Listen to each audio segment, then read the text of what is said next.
Today's guest holds a doctoral degree in psychology with a focus on mindfulness, is a published author, and over the past decade has impacted hundreds of lives. Today she's going to share with you new insights, ideas and information to transform any suffering into growth. Would you please help me welcome our good friend, Dr. Arayeh. Welcome. Thank you. Well, thank you for being here today. This is a very important topic, and I'd like to learn about your journey. So before becoming a doctor, what were your dreams, hopes, and ambitions? That's a wonderful question, and I'm blessed to be here. Thank you for inviting me. So I have always been a seeker, like what's going on, what am I doing in this world? So I've always been in a scientific soul journey, both actually, to figure out what I'm doing in this world. So, but because I was born in, nowadays in this society, especially I was born in Iran, we were so conditioned culturally to pursue, become an engineer or a medicine doctor and all those things. And I hated blood. So I said, you know what, let's go become an engineer. So that's what happened to me because I didn't follow my aspirations. I didn't know myself at that time. So I followed what my parents, what culture, what society directed me to do. And when I moved to Canada, same thing happened. It was like a dot-com burst. And I'm like, oh, now it's going to be, I have to go towards computer science, although I loved astronomy. So it was always like a condition kind of steered in a direction that my heart didn't say yes to, but I had to kind of. So, and then that happened. I became an engineer. I got my master's degree. I actually was in the corporate world in the States. I live in California now. But then when I turned 40, exactly when I turned 40, I'm like, I don't want to do this until I die kind of thing. Like I'm enjoying it, but I need more.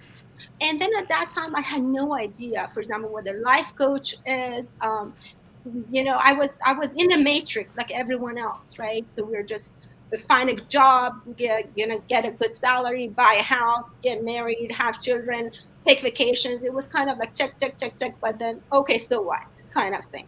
So I became empty at that time. I became an empty vessel and asked the universe or whatever you want to call it, say, really, what am I good at? I really want to do something that wants to, I really want to help the world in a meaningful way.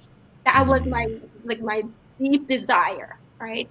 Another thing I really wanted to do was I wanted to use my full potential. I felt I wasn't doing that. And then the third one was that I really wanted to enjoy. I wanted to wake up really excited going to work. And that never happened with the jobs that I had, right?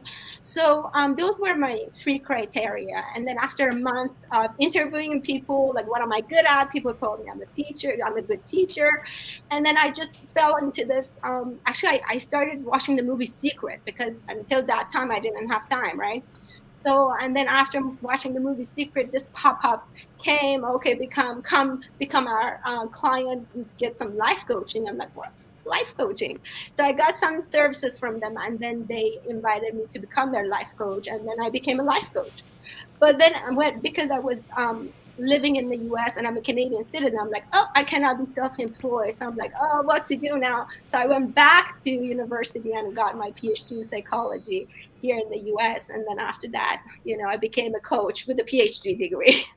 Wow. What an incredible journey. And I think so many people have that experience. They wake up somewhere between, their mid to late 30s and maybe some of them not till they're 50.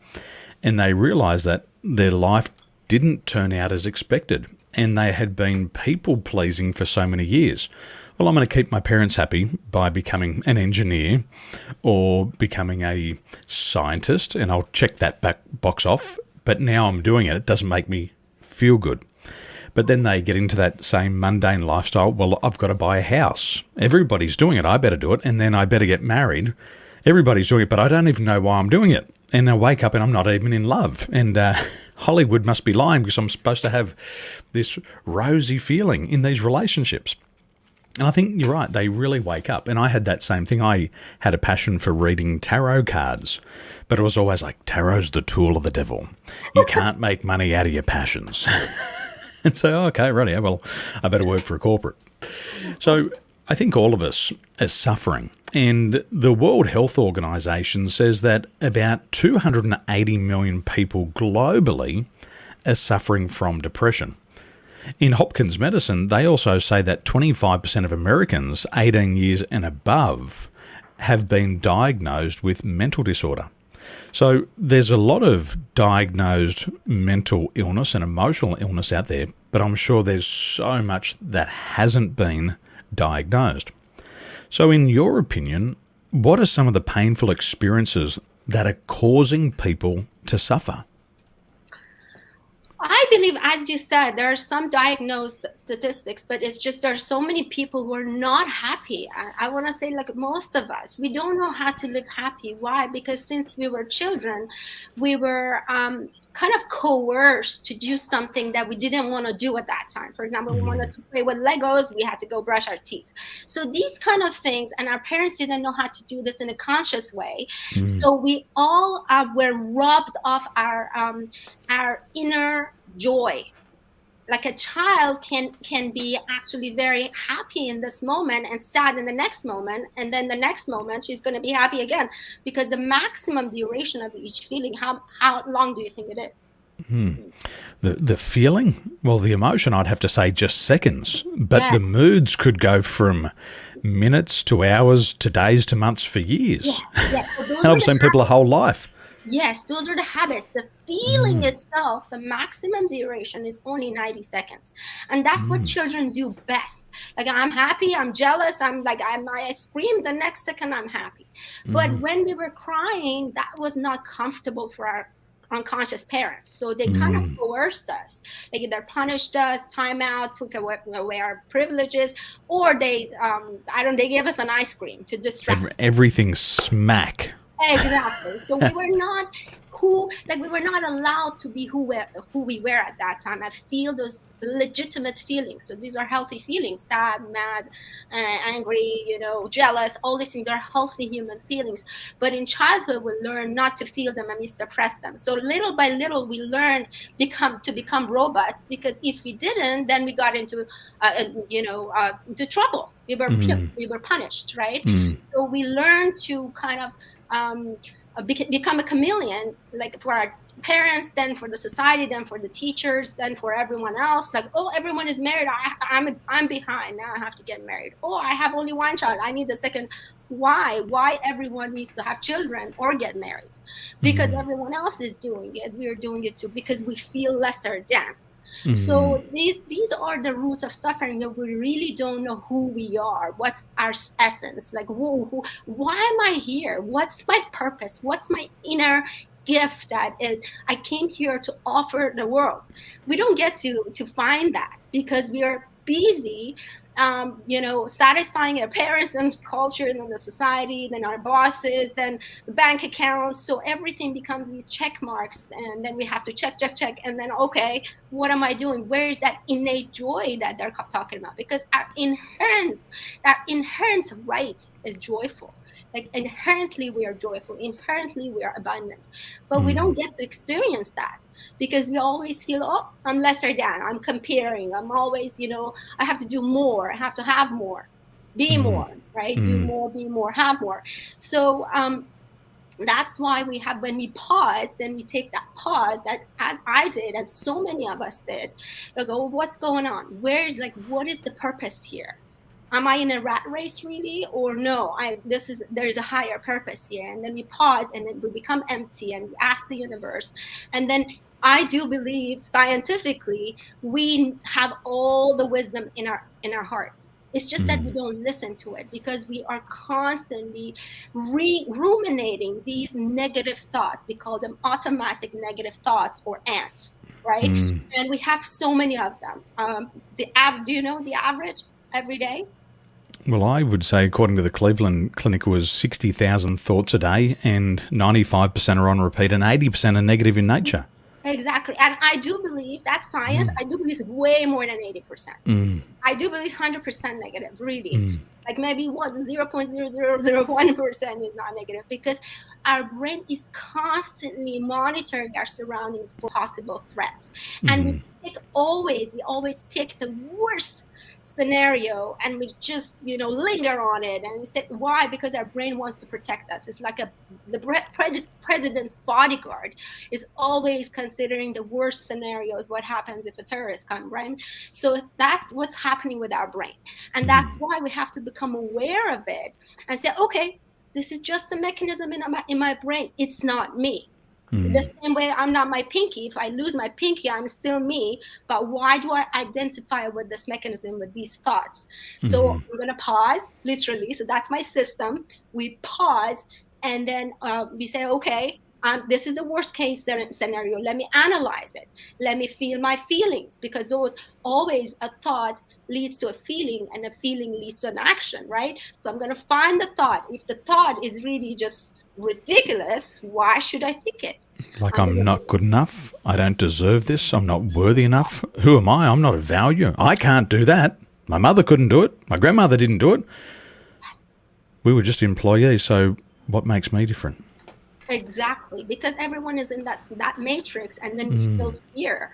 Oh, what if they're right and I'm wrong? But deep in our hearts, we know that, okay, this is my passion, this is my purpose. When I see I'm getting hundreds of testimonials how that I've helped them to become better parents or become better spouses. That's really rewarding to me. Like, no money is that important to say, okay, I get good money too. But if you, at the beginning, I know, because you're also help people to transition from a career to a passion, is like at the beginning is really tough, because you would say, oh, like the rich dad poor dad, I'm getting so much good income, and then I'm saying, okay, I'm not having that income, and I'm going to invest so much in my personal development and all these business courses. But here, if we just remember that vision, the vision that this is bringing so much joy and I'm helping the world in a meaningful way, right? And remembering that vision. I remember 2 years ago at the beginning of COVID, I lost that vision, and it was so stressful. And I said, oh, let me go back to my vision, because it's sometimes difficult when okay, I was getting so much money as an engineer, and now I'm trying to, hustle and learn, and we have to remember the vision. I remember years ago, I was traveling to and from Australia doing a lot of work there, and I had two values, and they were simple values, and it was to have fun, make money. So if I was having fun and I was doing what I loved, then my belief, and it was a belief that was passed on to me and I adopted it, was if you're having fun, the money will follow. So I thought, that's great. Well, I should just do what I love, and then the money will follow. And it was following. And then my mum stopped me one day and she said, Daniel, she said, are you making money? I said, yeah. She said, are you having fun? And I said, no. And then I stopped and paused, and she said, well, maybe your values are in the wrong order. And I had looked, and all of a sudden it had become about money, money, money, money, and it was taking on the wrong clients. I was traveling extensively and getting sick, and I was working on projects that I didn't like for people's businesses that I didn't necessarily believe in, or people who weren't in alignment of what was important to me in terms of ecology. And I said, no, I'm not having fun. So I quickly looked at these clients and I said, gone, gone, gone. You're fired. And in a moment, I got my peace of mind back and I started to have fun again. And that was just before the pandemic. But it was only until somebody pointed it out, because I thought I was having fun, because, when you look at your values, you've written them down. And if they're written down, I must be having fun. I must be making money. But an outside perspective said, I don't think these values are being actualized in the right order. Yes. But it only happens in the pause. Why? You're so lucky. Wow. Go, Mum. Go, Mum. Your mom is so wise. I was reading a book recently, and it said that the average teenager, by the time they get to 18, they have been told or heard the word no 148,000 times. And it was like you were mentioning before. Child wants to run. Don't run. Child wants to climb a tree. Don't climb a tree, you'll get hurt. Kid wants to walk on the rail. Don't walk on the rail, you'll fall off. And I say to people, the average person hears the word no 148,000 times. And then people say, well, you haven't met my mother. Exactly. Now, with this suffering, wouldn't you think that if we were doing this suffering every day for 35 or 40 years, that eventually we would overcome it? But it seems to be that people just repeat suffering over and over and again, and it's like a career. One of our clients recently said, I wanted to be a teacher, but teachers don't make money. So I went and worked for a corporate. And after 30 years after the corporate, I didn't enjoy my life. All I got was bad health, and I don't know who I am. But they repeated that suffering and remembered to do it every day for 30 years. So how is it that people have not yet overcome their suffering? That's a wonderful and deep question, because we get used to this comfort zone. So when we are little children, when our needs are not being met, and we get conditional love, which means when we don't cry, we get a smile, right? That's called conditional love, right? Because of that, there's going to be a shield around this inner child, we call it. This shield is called the ego defense mechanism. It's a defense mechanism around the inner child, so the inner child can survive the unconsciousness of the parents.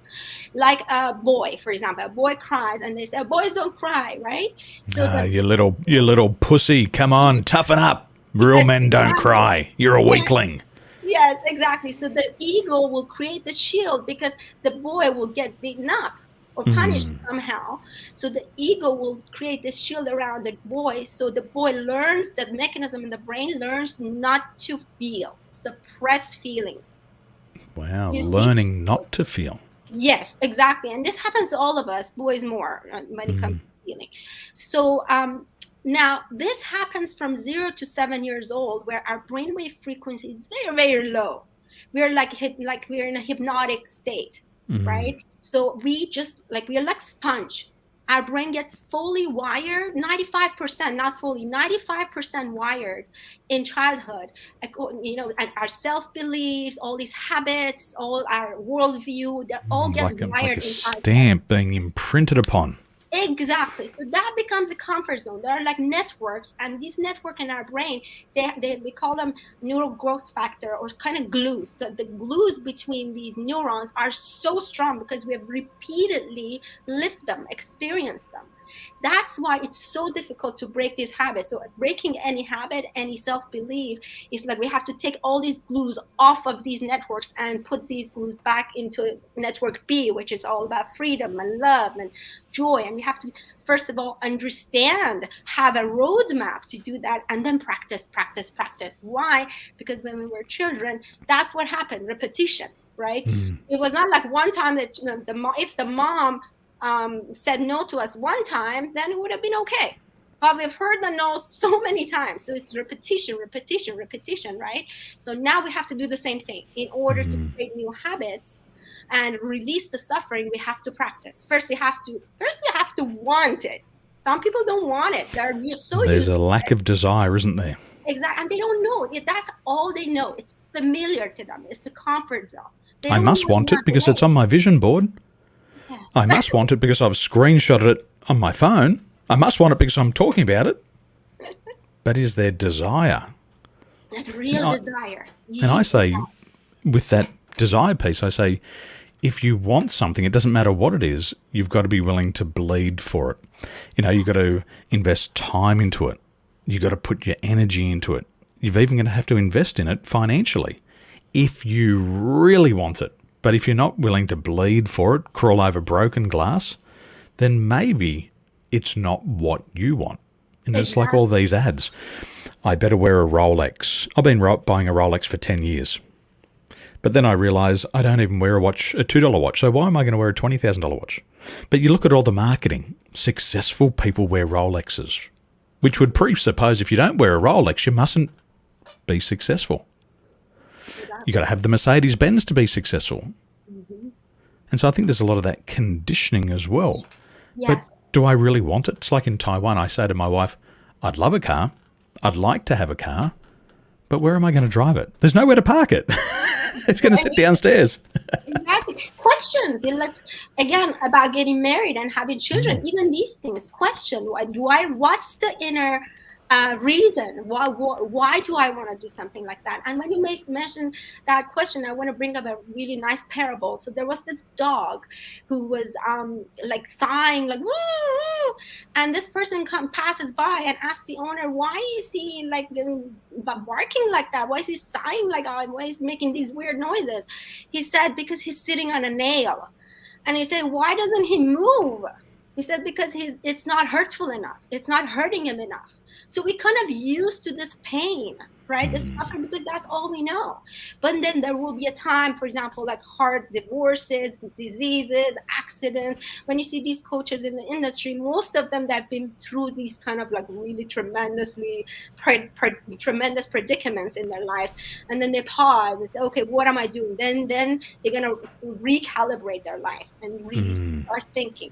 That's like waking up. Like I woke up when I turned 40, 8 years ago. I'm aging myself so much, but it's the truth. So age is just a number. I don't care. But, so that's the time, like, what am I doing? It's like I woke up, really.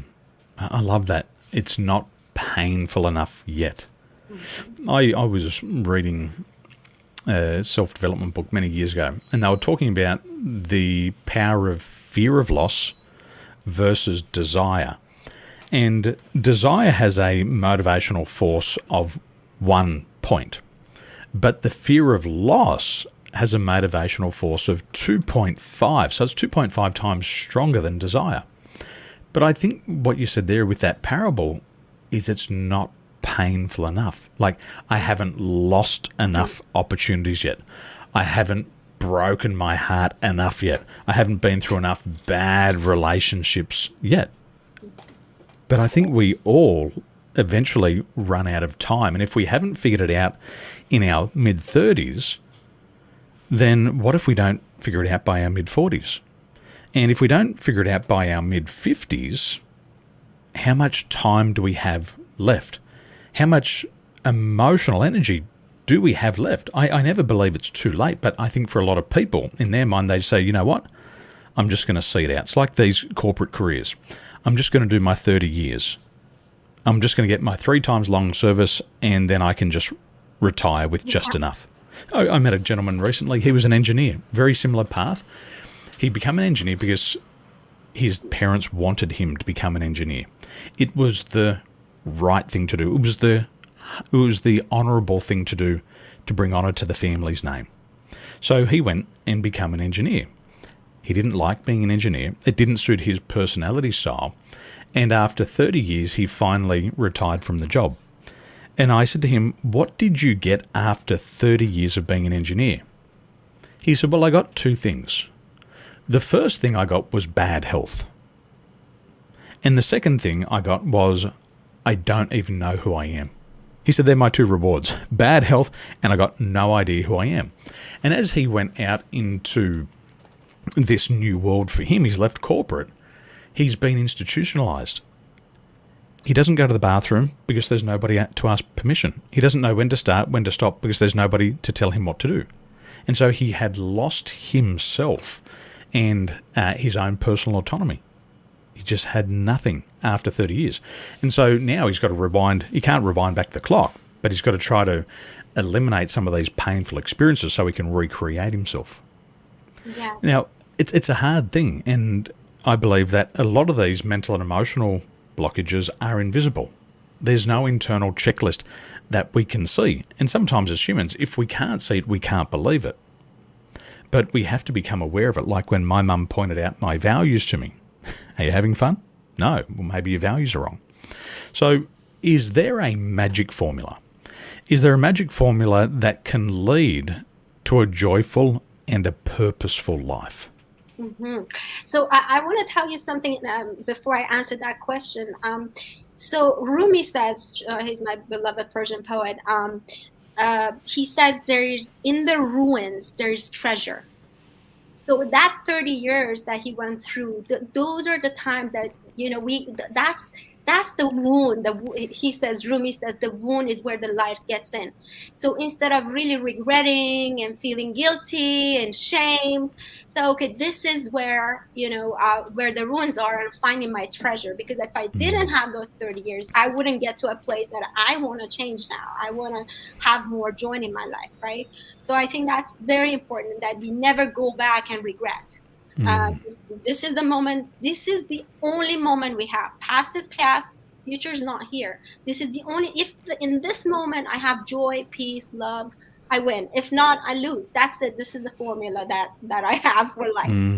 Now, I think this formula, to me, in my mind, it's like you've brought in the Eastern and the Western philosophies into one place. Exactly. And then Eastern, again, it came to the West. It came like around 45 years ago, when they brought meditation and Buddhism to MIT. I think that one of the universities in Boston. So that's what we need. Just because that 100 years science that we have, it's very mechanical, and unless we can go deep. So because the Western science or Western psychology is mainly about symptom management, right? We always have, they say there's a pill for every where's the Band-Aids? Exactly. We want the Band-Aids. But the Eastern philosophy is kind of going deep, and then understanding that we are connected. And this is quantum science. Again, this is scientific, that we are connected with this interconnected intelligence in this world. And we know all the wisdom. We have all the wisdom. We just have to quiet the mind, those thoughts that we talked about, because it's always chattering, right? And then it doesn't allow us to connect to that inner inherent joy, wisdom, love that we have within ourselves. So that's how we bring the wisdom of the East to deep as well. And that inner voice gets loud, doesn't it? It's so loud. It's like the volume's just being cranked all the way up on it. Yes. And if you want to talk about it psychologically, again, we love our parents. They did their best. Like we just released them. But those are the voices of our parents. And unfortunately, they've all been ingrained in us, and you're not good enough. I'm 48 and I'm still looking for my dad's approval. Really, I am. But you're not aware of it, because it's just, you have to be good enough for the parents. Because imagine you're 2 and 3, you're like a little cat. Your whole world is your parents. You want them to be happy. That's all you see. So when they frown, you feel bad about yourself. When they're happy, I always tell my parent clients that all children want their happy parents. When you're happy, that's what they see. We are the reflection. That's what they see. So now going back to your question, where is there a magic formula? I always get, is there a magic potion? No, there is no magic potion. Like there's got to be an oil. There's got to be something we can smell. There's got to be something we can spray on. If I tell you how much I've invested in the past 8 years to find that potion, different, like not only just science, but going to Eastern philosophies, there is no magic potion or magic mantra. There is none. There are a lot that can help, but there's got to be that one thing. How about this course, not this course? No, I've taken too many courses. So there is no magic potion, but there is a magic formula, which means first we want to change. That's super important. A lot of people don't want to change, right? When people come to me and they talk about their spouses and their mother-in-laws and their children, we gotta yes, for them to know the difference, Jenny wrote. So it's understanding that we're talking about the magic potions, the magic pills. Magic potions. Yes. So when they come to me and they want other people to change, that's just expecting a cat to bark. I wanted to title my book that. You cannot expect a cat to bark, because people need to want to change first. So that's the formula. And then understanding how to do it, a step by step, understanding that we are regurgitating, we are ruminating these programs from childhood. So I have to pause. Anything that really triggers me now, it's poking an old wound in me. No one is cutting me. They're just poking an old wound in childhood. So it's super important to understand that it's coming from childhood. It has nothing to do with the person here, with the child, with the spouse, with the government. It has something to do with an old wound. It's not a conspiracy. There's got to be a conspiracy. The world's got to be out to get me. There's a vengeful God. And the No, God says, I'm going to shine the sun on you, and I'm not going to shine the sun on you. I'm going to send the rain. exactly. It doesn't work that way. So they all come from childhood. Understanding that our suffering comes, we suffer because our inner child is suffering. So we have to learn ways to attend to that inner child. I call it reparenting the inner child. So we can actually parent the real children or become a good spouse or whatever, become a good person. We have to take care of the inner child. So that's one of inside that formula as well. And then understanding again that this is the moment that I have. So what really the henchmen that really pulls us down and brings suffering are three henchmen, I call them: expectation, control, and fear. We want to control everything. We want to control the circumstances. Where's my husband going? I want the password for his mobile phone, his email, his Facebook account. I want to put a little Apple tracker on his car, on his bike. Exactly. Controlling everything. And we're expecting things from people. We cannot expect the cat to bark. Any expectation is like that, really. But I'm not going to tell you my expectations. I've got expectations, but I refuse to tell you them. But you better live up to them. Exactly. We don't even know. Exactly. We don't even know what we want. And then we expect people to be a certain way when we don't even communicate it with them. And then fear. We have so much fear. And then we have to really, on a moment-to-moment basis. So this is a magic formula to understand, okay, I'm going to pause, really gauge myself. Am I living my inherent joy, or am I lower than that? I'm so afraid of death that I'm not even going to live. That'll solve my problem. I know. All fears actually has the root in fear of death. So we have to really pause, find that thought, and then question it, really flip it, and then understand the root of it. And then we're gonna choose. There's a word in choose and self-love and boundaries, and then choose to go higher, to go to joy, to go to love, and really live that essence that we are, rather than just being afraid. We're always afraid, right? Understanding that we are always fearful, and pausing and questioning the thoughts and flipping. So this is going to be a magic formula, and we have to do it moment by moment by moment. It's not going to be a potion. Really, we have to do it moment by moment, so we can get those glues off of this network A with the fear network and put it in network B in our brain. I love what you said about approval, wanting to get approval. I met a gentleman years ago, and we're at a training, and he said, Daniel, he said, I wish my dad was here to see the man that I've become. And I was so touched by that, because he so wanted that approval. And I looked at him and I asked him, and I said, if your dad was here today, what would he say?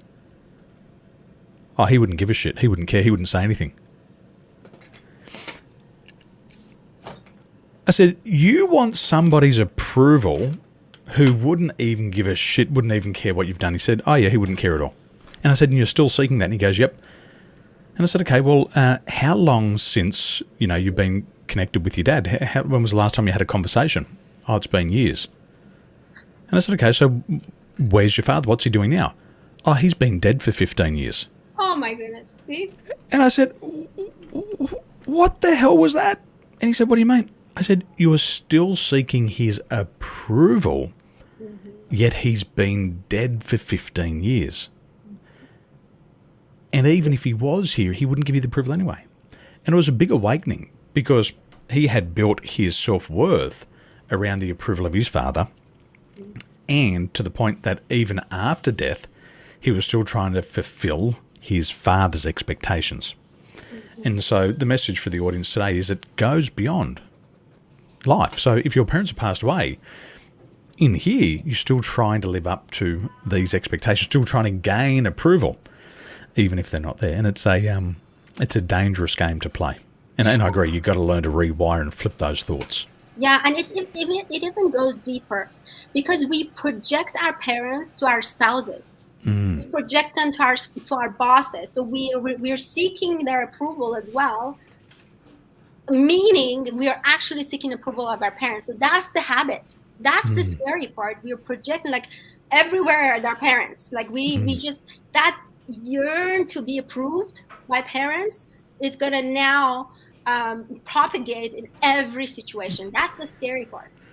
I go to school, I substitute mum for teacher. I leave school, I substitute mum for boss. I now get into the social complex of dating and I substitute mum or dad for another man or woman. Exactly. And then they become our parent. But we're also always a child. And then other people, they substitute government. And they say, well, I'm going to suck on the nipple of the government for the rest of my life. And that's a horrible thought. They've never grown up. Yeah, I speak to business owners and they say, Daniel, it's like we are breastfeeding 50-year-old people. You know, they haven't created their independence. They want us to do everything for them. You know, it's like we've got children working for us and they've never transitioned from child to adult. And what I believe is that we don't transition from child to adult until we've healed those old wounds, but also to accept responsibility for our life. This is my life. I'm responsible. And I've got to wean myself off the teat. My dad was a farmer. And with cows, heifers and calves, you had to wean the calf off the heifer or it would suck on its nipple forever. And farmers know this. But I think as individuals, we don't realise we just substitute and we're still children. Exactly. And I always say, I know it sounds really pessimistic, but it's the truth. It's a psychological truth. People are not people. They're not 20, they're not 30, they're not 40, they're not 50. They're 3, 2, 4, especially when they're triggered, until they heal. So that's how we don't expect. Do we expect a 2-year-old to be so wise and empathetic with a sibling? No, because their brain is not fully developed. Same way with adults. There is no adult, really, unless we do deep work. So we have to always remember that. It's just, so that's how, it's not like I'm going to accept all the wrongdoing. I'm going to have good boundaries. But I don't expect people to do something they're not doing now or say something they're not saying now, or vice versa.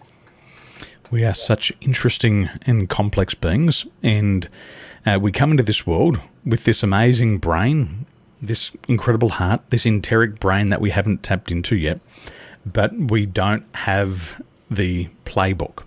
But I know that you help your clients with this every day. So if we were to go over to your website, what can we learn from drarayeh.com?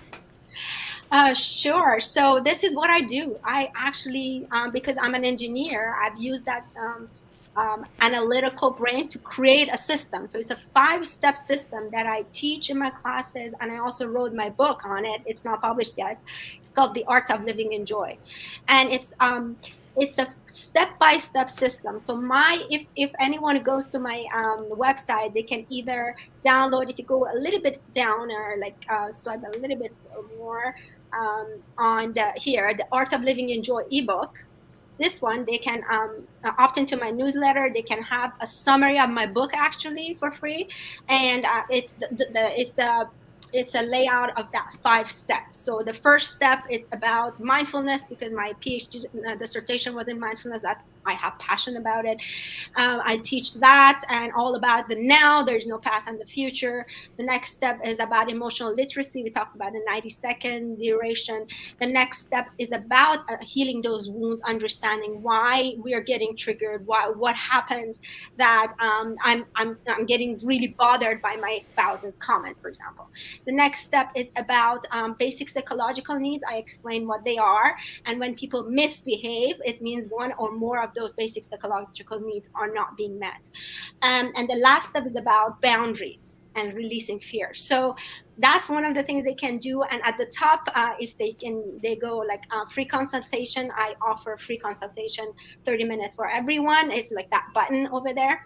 And then they can see if it can be of any service to them or to their families. I help parents with their kids to have more meaningful connections. I help spouses to have better relationship. I teach them communication tools. I help people to find their purpose, their grit, and all those things. Usually 6 sessions is just transformation. It's really magical. Absolutely. One of my clients call me rapid transformation coach. It's really rapid. I give them tools like that, and then yeah. Excellent. Ladies and gentlemen, make sure you go to drarayeh.com today. I'm going to put the link in the show notes. And this has been such an inspiring conversation, such a new approach to self-development. And I believe that we've got to heal those wounds from the past. And if we don't, we drag them into our future and we just relive them every single day. And as you mentioned before, these thoughts that we think, 99.99% for a lot of people, could just be negative. And it's not just what you say to yourself, it's the pictures that you put in your mind. It's those feelings that you continually have. A lot of these feelings are just habitual by nature. Wake up, feel bad. Go to work, feel bad. See my mother's face, feel bad. Look at my ex-boyfriend's Instagram page, feel bad. We've got to learn to get out of this. So thank you so much for being here with us today. Ladies and gentlemen, head over to drarayeh.com now and book in your consultation. Dr. Arayeh, thank you so much for your time today. Thank you so much. Thank you. Ladies and gentlemen, remember, one new idea at the right time is enough to change your life. Have a wonderful day.